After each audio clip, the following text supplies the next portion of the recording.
Everybody in?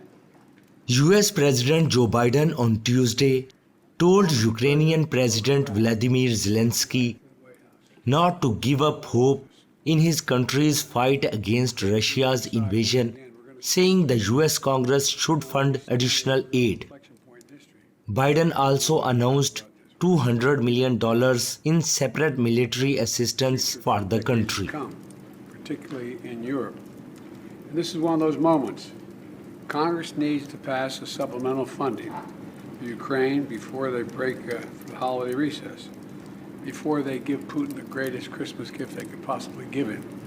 And so because we've seen what happens when dictators don't pay the price for the damage and the death and the destruction they cause, and they keep going when no price is paid.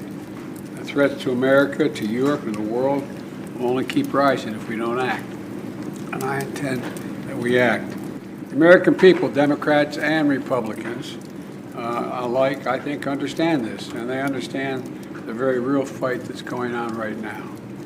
In the winter, this winter, Putin plans once again to bombard Ukraine's electric grid, intends to, with rockets, plunging families into darkness in the coldest part of the year, and doing great damage. We can't and won't let him succeed. We mustn't let him succeed in that. Mr. President, I've called on Congress to do the right thing, to stand with Ukraine and to stand up for freedom. And I want to thank you for being here. You're going to help the cause, and I don't want you giving up hope. Heading into winter with tens of thousands of Ukrainians dead, a yawning budget deficit, and Russian advances in the east, Zelensky is asking Washington to provide badly needed support. They prove every day that Ukraine can win. And our forces are advancing, and we have successfully defeated Russia in the Black Sea. And that's significant. Ukraine is gradually becoming less dependent on aid, and we are moving to the right direction. And I want to discuss with the President how to strengthen it, especially enhancing our air defense and ability to destroy Russia's logistics. Our goals for 24 are clear: take away Russia's superiority and disrupt their offensive operations.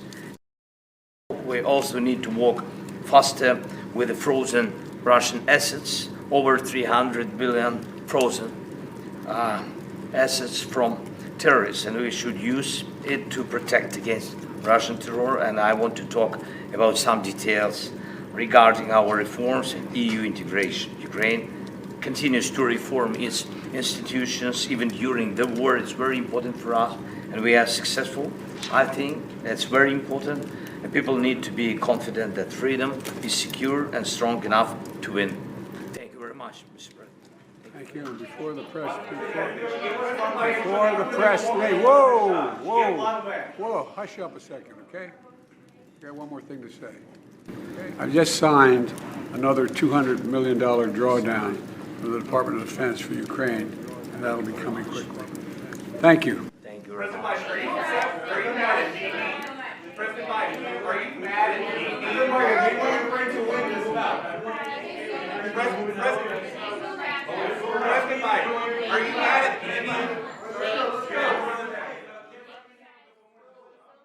Some Republicans, particularly those with the closest ties to former President Donald Trump, oppose more Ukraine aid and are asking about the war aims and how US money is being spent.